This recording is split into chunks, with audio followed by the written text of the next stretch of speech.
Good morning, afternoon, or evening, wherever you're joining me here today. Thank you for coming along, joining me here for Demystifying Cybersecurity. It's taking cybersecurity topics that are of interest to small business owner and explaining to them, in simple terms, what these threats are and how the businesses can protect themselves from them. My name is Liam Lynch. My company is L2 Cybersecurity Solutions. The company motto is Security Simplified, and by that I mean that I deliver all of my training and discussions and consulting with people in a very simple, easy to understand language. Don't use technical jargon where it doesn't need to be used. So that's really what I'm all about. And these series of demystifying cybersecurity sessions are being delivered for European Cybersecurity Month. And October is that month. And, but the thing is, really, every month should be Cybersecurity Month because, the cybersecurity doesn't go away and the threats don't go away when it's not October. So, the theme for this year's Cybersecurity Month is Think Before You Click. So, and what they mean by that is that you should really give some consideration, when you get an email or get a text message or some kind of message from somebody, that they're rushing you into making a decision. Click this link, open this document really quickly. It's an emergency. You need to respond to this quickly. Stop, pause, think about what they're asking you to do. Because if somebody is pressuring you into doing something quickly, it's probably not something that's going to be very good. So you need to just pause, take a few seconds, and be more careful about what you're clicking. So I'm running these webinars every Tuesday at 2 p.m. Irish time. And just to note that the final session, which will be on the 27th of October, that will actually be at 2 p.m. GMT because Ireland goes back, falls back an hour on that weekend. So these webinars came out of a weekly series I do, which are put out on Fridays. I call them Weekend Wisdom. These are short 2-minute videos that I put out on some cybersecurity topic, to make people aware of various things. Now, in 2 minutes, you can't really get into much detail about the topic. So I decided for Cybersecurity Month, I was going to run these 30-minute webinars to, expand on some of the topics that people are coming to me and asking me for more information on. So if you like what I'm doing with these videos, please, by all means, hit that subscribe button below there and you will get notified when I post any new content. You can also, if you want to follow me on any of the social media channels, please do so. You'll get any content I put out on those. So this week we're going to be talking about insider threats and shadow IT. And there's a great quote from Dr. Larry Poneman of the Poneman Institute. I hope I'm saying that correctly. He said that we have discovered in our research that insider threats are not viewed as seriously as external threats, like a cyber attack. But when companies had an insider threat in general, they were much more costly than external incidents. And this was largely because the insider that is smart has the skills to hide the crime for months, for years, sometimes forever. And this is kind of the thing that some business owners aren't aware of, that maybe they have somebody working with them that may not have their best interests at heart. And if they're not discovered in good time, the damage they could potentially do to a business could be significant. So what we're going to cover here today is going to find out, what is an insider threat and also what is shadow IT. These are maybe terms you may not have been aware of before. Can you do something to prevent the insider threat from materializing? Learning what forms that shadow IT takes. And finally, how do you deal with those different forms of shadow IT? So we'll kick off then with, what is insider threat and shadow IT. So an insider threat is a risk to an organization that comes from current or former staff, contractors or volunteers. These people have insider knowledge of the organization, and they can leverage that knowledge to compromise the organization in some way. So, these are people that are working there. They know all your procedures. They know where the files are kept. They know where the secrets lie in an organization. And if they have access to them, they may be able to compromise them in some way. So that's that kind of that's the thing in general. There are different types of insider threats. So you'd have malicious insiders, who are those actual people who are inside your organization. And you would also have potentially spies. Now, spies would be, they might be actually, working for you. They maybe have been deliberately, planted in your organization, as through a contractor, or, that you have actually hired them, and they may have actually, come into you under false pretenses. So they may be working for a competitor. And if they gain access to your trade secrets, your intellectual property, all these valuable things that your company might have, they might gain access to it. But you can also have the careless insider. These would be people who might disregard some policies and procedures you might have in place, and inadvertently then expose certain data or certain confidential information unwittingly, and they're not even aware that they're doing so. So it could take a malicious form, and not a malicious, more an accidental form of a threat. So that's shadow IT, that's insider threats. Shadow IT then is more where there is hardware or software technologies that are being employed by your staff that are not in the IT function in your business is not aware of its existence, and these might be put in place to be able to work around some limitations that the staff might be trying to do their day job, and they find that the IT procedures or policies are blocking them from being able to do their job effectively. So they employ these technologies surreptitiously so that IT aren't aware of them. And the trouble is, they're working around the technologies that the company might have in place to protect the organization. So that's where the kind of the risk lies. Now, this shadow IT, I've come across it in various places, and Dilbert, the cartoon, has an ideal character. You don't see him very often, but he was called Mordak, the preventer of information services.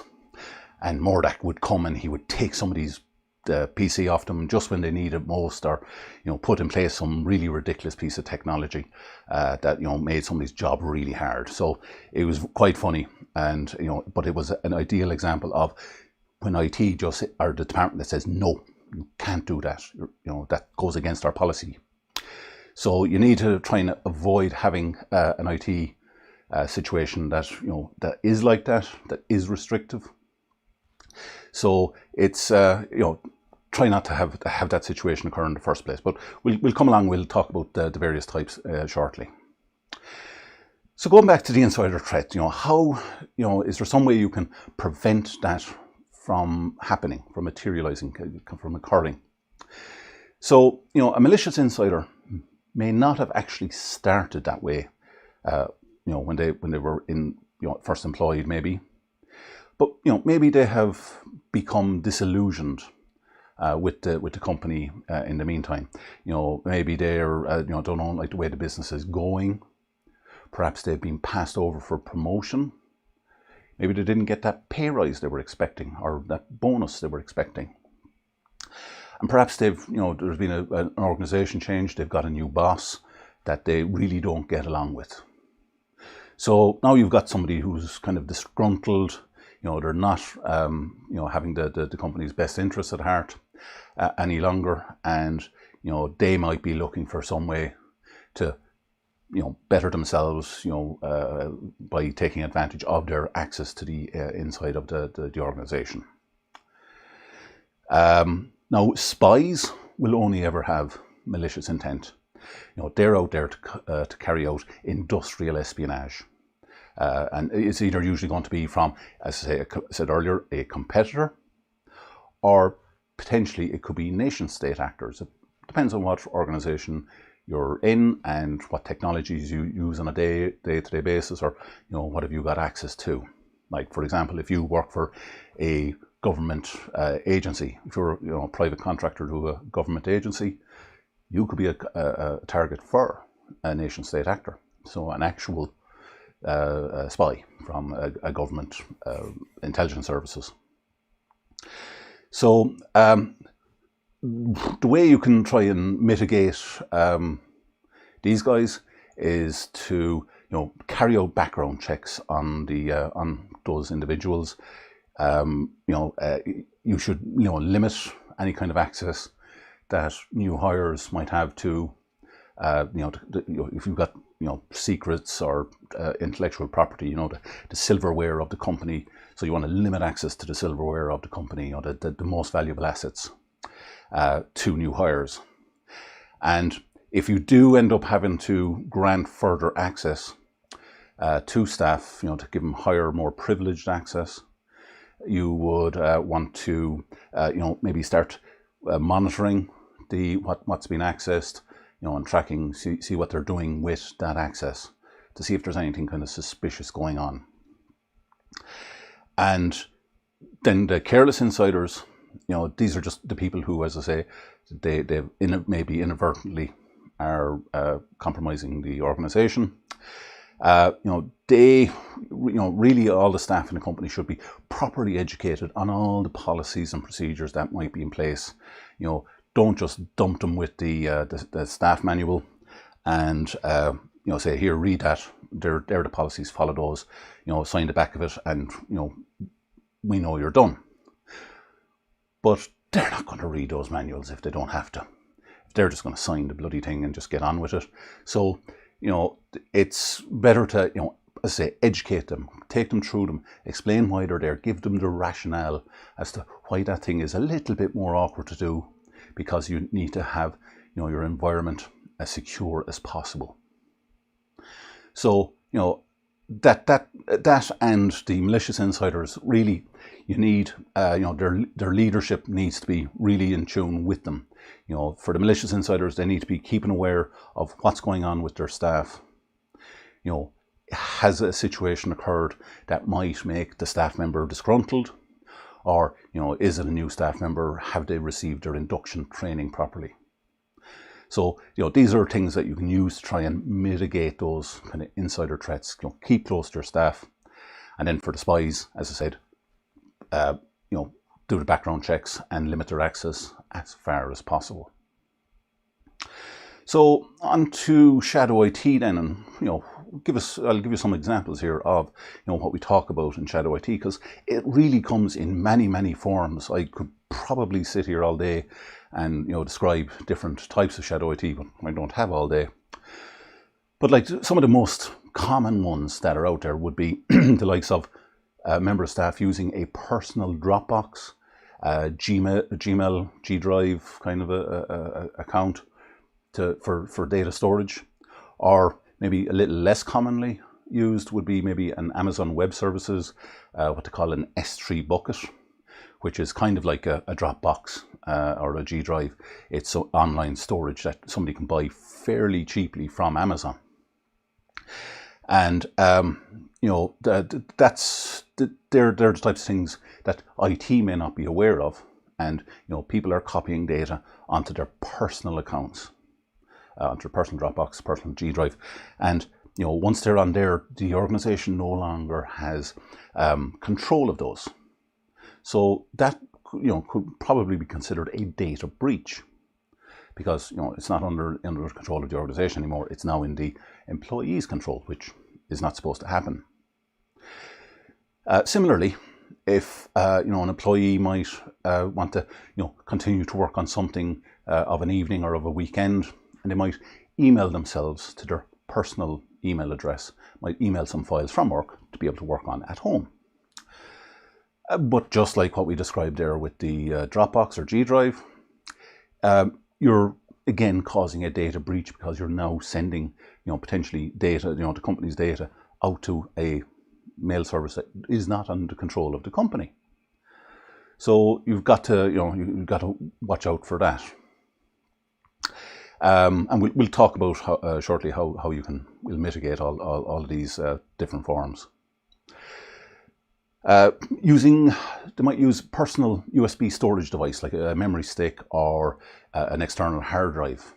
Maybe they think they're doing something good by maybe backing up the data they work on a day-to-day basis. So they grab a cheap old USB stick that they have lying around, or they picked up at a conference somewhere, stick it in, they back up the data to it. Now again, just like the previous things we talked about, if that's a personal device, again, it's not in the control of the company. So again, you might have a potential for a data breach there. Now, and the thing with USB sticks is they're really, really small and they're really easy to lose. And there's just a quick story. I think it was back in 2015 or something around that time. There was a USB stick found in a street in London that contained the whole security setup and configuration for Heathrow Airport in London. And it was all on a USB stick found in the street in London, all accessible. So USB sticks are really easy to lose. So you need to be careful about those.